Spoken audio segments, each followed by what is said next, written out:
श्रीमद् भगवद गीता का दूसरा अध्याय सांख्य योग गीता का सबसे महत्वपूर्ण और आधारभूत अध्याय माना जाता है।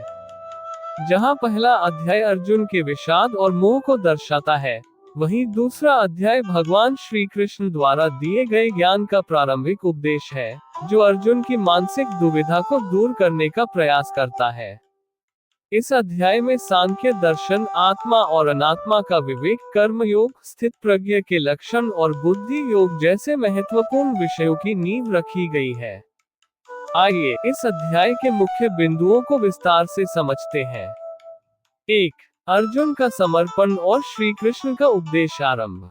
अध्याय की शुरुआत में अर्जुन अपने गहरे विषाद और कर्तव्य विमूढ़ता में डूबे हुए हैं। वे श्री कृष्ण से कहते हैं कि वे युद्ध नहीं कर सकते, क्योंकि उन्हें अपने संबंधियों को मारने का विचार असहनीय लगता है। वे कहते हैं, कार्पण्य दोषोपहत स्वभावः पृच्छामि त्वा धर्मज्ञुचेता यच्छ्रेयः स्यानिश्चित ब्रूहि तन्मे शिष्यस्ते शाधि मात्वा प्रपन्नम। अर्थ, कायरता के दोष से मेरा स्वभाव मोहित हो गया है और धर्म के विषय में मेरा चित्त भ्रमित हो गया है। मैं आपसे पूछता हूँ कि जो मेरे लिए निश्चित रूप से कल्याणकारी हो, वह कहिए। मैं आपका शिष्य हूँ, आपकी शरण में आया हूँ, मुझे शिक्षा दीजिए। ये श्लोक अर्जुन के पूर्ण समर्पण को दर्शाता है। वे अब एक मित्र के रूप में नहीं, बल्कि एक शिष्य के रूप में भगवान कृष्ण की शरण में आते हैं, ज्ञान की भिक्षा मांगते हैं। अर्जुन के इस समर्पण के बाद भगवान कृष्ण उन्हें सांत्वना देते हुए और उनके मोह को दूर करने के लिए अपना उपदेश आरंभ करते हैं। श्री कृष्ण अर्जुन को कायरता त्यागने और अपने क्षत्रिय धर्म का पालन करने का आदेश देते हुए कहते हैं, क्लैब्यम मास्म गमः पार्थ नैतत्त्वयुपादिते क्षुद्रम हृदय दौर्बल्यम त्यक्त्वोत्तिष्ठ परंतप। अर्थ, हे पार्थ, नपुंसकता को मत प्राप्त हो, ये तुझमें शोभा नहीं देता। हे परंतप, हृदय की तुच्छ दुर्बलता को त्याग कर युद्ध के लिए खड़ा हो जा। 2. आत्मा की अमरता का सिद्धांत सांख्य दर्शन। ये गीता का सबसे महत्वपूर्ण और दार्शनिक खंड है। श्री कृष्ण अर्जुन को समझाते हैं कि वे जिनके लिए शोक कर रहे हैं, वे वास्तव में मरते नहीं हैं। शरीर नश्वर है, परंतु आत्मा अविनाशी है। तारांकन आत्मा नित्य और शाश्वत है। न त्वेवाहं जातु नासं न त्वं नेमे जनाधिपः न चैव न भविष्यामः सवे वयं तः परम। अर्थ, न तो ऐसा कभी नहीं था कि मैं नहीं था, न तू नहीं था, न ये राजा नहीं थे, और न ऐसा ही है कि इसके बाद हम सब नहीं होंगे। न जायते म्रियते व कदाचिनायं भूत्वा भविता व न भूयः अजो नित्य शाश्वतोय पुराणो न हन्यते हन्यमाने शरीरे। अर्थ, यह आत्मा न कभी जन्म लेती है और न कभी मरती है। यह न होकर फिर होने वाली है, ऐसा भी नहीं है। यह अजन्मा, नित्य, शाश्वत और पुरातन है। शरीर के मारे जाने पर भी यह नहीं मारी जाती। तारांकन शरीर का परिवर्तन। जिस प्रकार मनुष्य पुराने वस्त्र त्याग कर नए वस्त्र धारण करता है, उसी प्रकार आत्मा पुराने शरीर को छोड़कर नया शरीर धारण करती है। वासांसी जीर्णानि यथा विहाय नवानि गृह्णाति नरोप्राणि तथा शरीरानि विहाय जीर्णान्यन्यानि संयाति नवानि देहि। तारांकन आत्मा को शस्त्र, अग्नि, जल और वायु प्रभावित नहीं कर सकते। नैन छिन्दन्ति शस्त्राणि नैन दहति पावकः न चैन क्लेदयन्त्यपो न शोषयति मारुतः। अर्थ, इस आत्मा को शस्त्र काट नहीं सकते, अग्नि जला नहीं सकती, जल भिगो नहीं सकता और वायु सुखा नहीं सकती। इस प्रकार श्री कृष्ण अर्जुन को ये समझाते हैं कि वे जिनके लिए शोक कर रहे हैं, वे केवल शरीर हैं, जो नश्वर है, परंतु आत्माएं अविनाशी हैं और उन्हें कोई मार नहीं सकता। इसलिए शोक करना व्यर्थ है।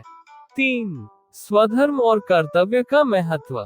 आत्मा की अमरता का ज्ञान देने के बाद श्री कृष्ण अर्जुन को उनके क्षत्रिय धर्म और कर्तव्य की याद दिलाते हैं। वे कहते हैं कि एक क्षत्रिय के लिए धर्मयुद्ध से बढ़कर कोई कल्याणकारी कार्य नहीं है। तारांकन स्वधर्म का पालन। स्वधर्मंपि चावेक्ष न विकम्पितुमर्हसि धर्म्याद्धि युधाश्रयोन्य क्षत्रियस्य न विद्यते। अर्थ, अपने धर्म को देखकर भी तुझे भयभीत नहीं होना चाहिए, क्योंकि क्षत्रिय के लिए धर्म युद्ध से बढ़कर कोई अन्य कल्याणकारी कार्य नहीं है। तारांकन जय या मृत्यु दोनों में लाभ। यदि अर्जुन युद्ध करते हुए वीरगति को प्राप्त होते हैं तो उन्हें स्वर्ग मिलेगा, यदि वे जीतते हैं तो उन्हें पृथ्वी का राज्य मिलेगा। दोनों ही स्थितियों में उनका लाभ है। हतो वा प्राप्स्यसि स्वर्ग जित्वा वा भोक्ष्यसि महीम्।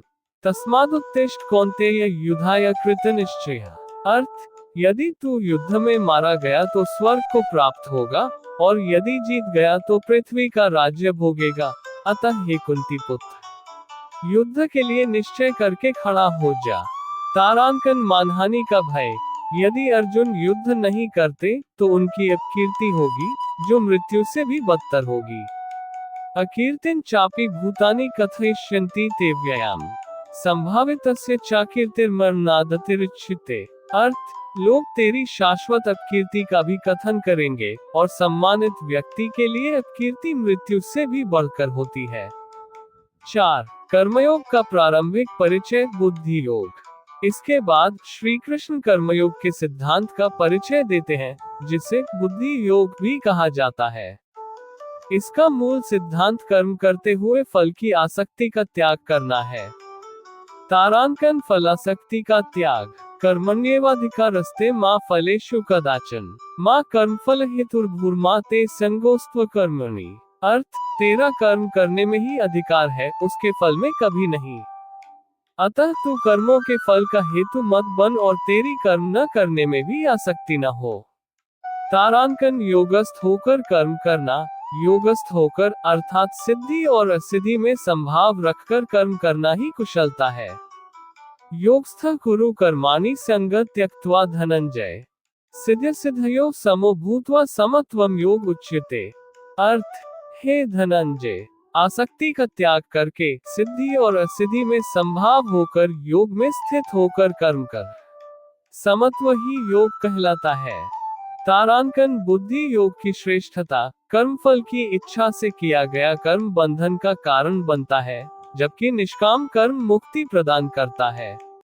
दूरेन ह्यवर कर्म बुद्धि योगा धनंजय बुद्धो शरणमन्विच कृपणा फल हेत्वः। अर्थ, हे धनंजय, निष्काम कर्मयोग बुद्धि योग से सकौम कर्म फल की इच्छा से किए गए कर्म अत्यंत ही निम्न कोटि के हैं।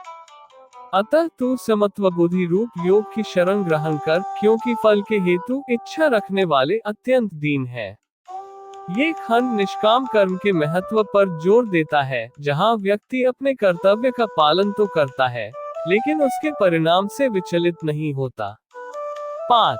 स्थित प्रज्ञ के लक्षण। अध्याय के अंत में अर्जुन भगवान कृष्ण से स्थित प्रज्ञ स्थिर बुद्धि वाले व्यक्ति के लक्षण पूछते हैं। श्री कृष्ण एक ऐसे व्यक्ति का वर्णन करते हैं जो मानसिक रूप से शांत, आत्मनियंत्रित और हर स्थिति में संभाव रखता है। तारांकन इंद्रियों पर नियंत्रण। स्थित प्रज्ञ व्यक्ति अपनी इंद्रियों को विषयों से उसी प्रकार समेट लेता है जैसे कछुआ अपने अंगों को समेट लेता है। यदा संहरते चायम कूर्मोऽङ्गानि सर्वशः इंद्रियाणीन्द्रियार्थेभ्यस्तस्य प्रज्ञा प्रतिष्ठिता। तारांकन क्रोध और काम का त्याग। विषयों का चिंतन करने से आसक्ति, आसक्ति से कामना, कामना से क्रोध, क्रोध से सम्मोह, सम्मोह से स्मृतिभ्रंश, स्मृतिभ्रंश से बुद्धि का नाश और बुद्धि के नाश से पतन होता है।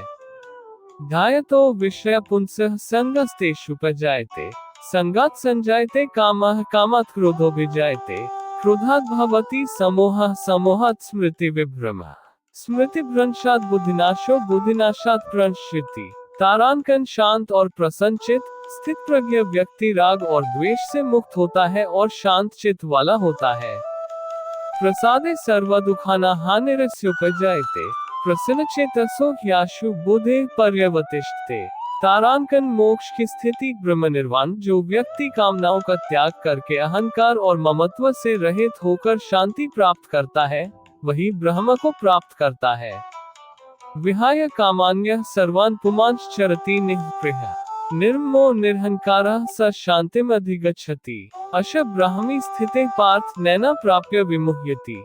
स्थित्वा स्यामन्तकालेपि ब्रह्म निर्वाणम रक्षति। अर्थ, हे पार्थ, ये ब्राह्मी स्थिति है, इसे प्राप्त करके कोई मोहित नहीं होता।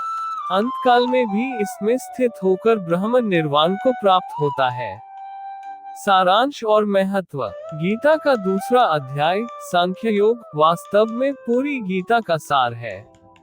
इसमें भगवान कृष्ण ने अर्जुन को न केवल शारीरिक युद्ध के लिए प्रेरित किया, बल्कि उन्हें आध्यात्मिक ज्ञान की गहराई से परिचित कराया। तारांकन। यह अध्याय आत्मा की अमरता का सर्वोपरि सिद्धांत प्रस्तुत करता है, जिससे मृत्यु का भय समाप्त हो जाता है। तारांकन ये स्वधर्म पालन और कर्तव्यपरायणता के महत्व पर जोर देता है। तारांकन यह निष्काम कर्म के सिद्धांत कर्मण्येवाधिकारस्ते को स्थापित करता है, जो कर्मयोग का आधार है। तारांकन ये स्थित प्रज्ञा के लक्षणों का वर्णन करके एक आदर्श मनुष्य के गुणों को परिभाषित करता है, जो हमें मानसिक शांति और आत्मनियंत्रण की दिशा में मार्गदर्शन करता है। यह अध्याय अर्जुन के विषाद को दूर करने के लिए ज्ञान का पहला महत्वपूर्ण चरण है और यह बताता है कि कैसे सही ज्ञान हमें जीवन के सबसे बड़े संकटों और दुविधाओं से मुक्ति दिला सकता है। यह न केवल एक योद्धा के लिए, बल्कि प्रत्येक मनुष्य के लिए एक मार्गदर्शक है जो जीवन के संघर्षों में स्थिरता और शांति की तलाश में है।